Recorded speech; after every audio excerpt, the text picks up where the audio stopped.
We went 2-0 yesterday again on 2 dogs. That puts us at, 8-3 over the last 5 days. I think we played all underdogs except for one favorite, which actually lost, Cincinnati minus 120 a few days ago. Today we've got two more picks for you.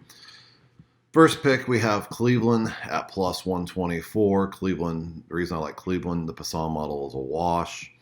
Add in the fact that pitching as an advantage to Cleveland. I'll break that down for you. Williams has a 1.26 whip, which has a 64% win percentage over the last week at 27-15, plus 4.3 units. His ERA is 3.34 at 63% in the last week at 17-10 and plus 4.7 units.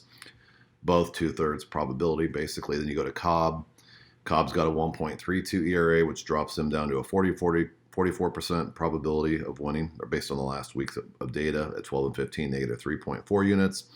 And his 3.74 ERA is at 45% in the last week at 20-24, negative 6.7 units.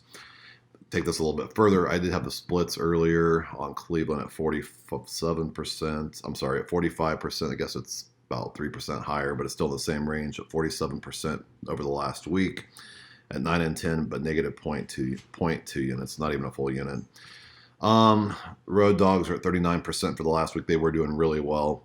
They've dropped off dramatically in the last couple of days. That's a little bit of a red flag, but the pitching is kind of where I'm looking.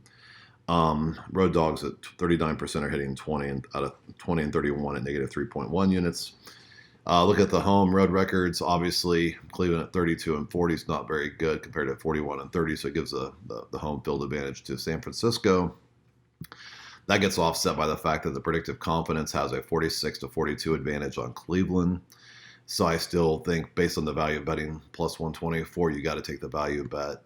And look at the teams. I mean, basically, Cleveland doesn't strike out a lot. They're like, I guess, third in the league in not striking out. They're about middle league in hitting. Otherwise, they're last in home runs, third from last in runs batted in. They're not good.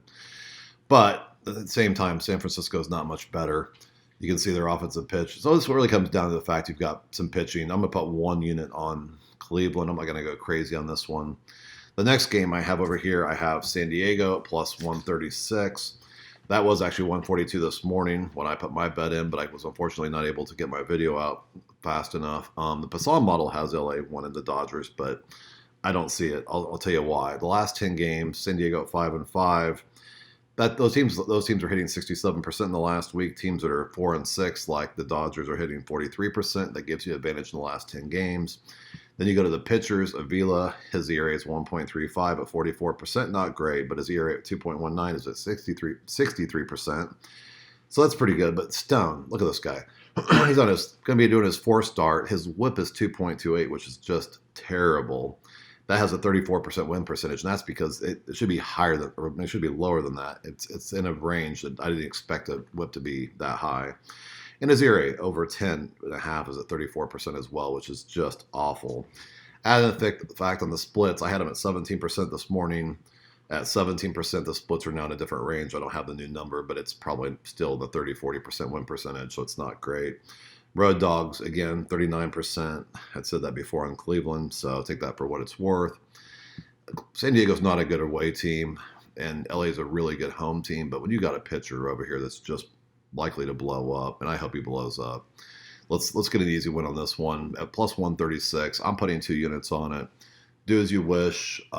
Good luck with the games tonight. Hope you guys had a good weekend. We will be putting out NFL picks after probably starting week 2. The first week I wanted to accumulate the data, see some trends. Not that that's a big sample size, but we will be working on the NFL as well soon. So that's it. Have a good day, folks. Bye.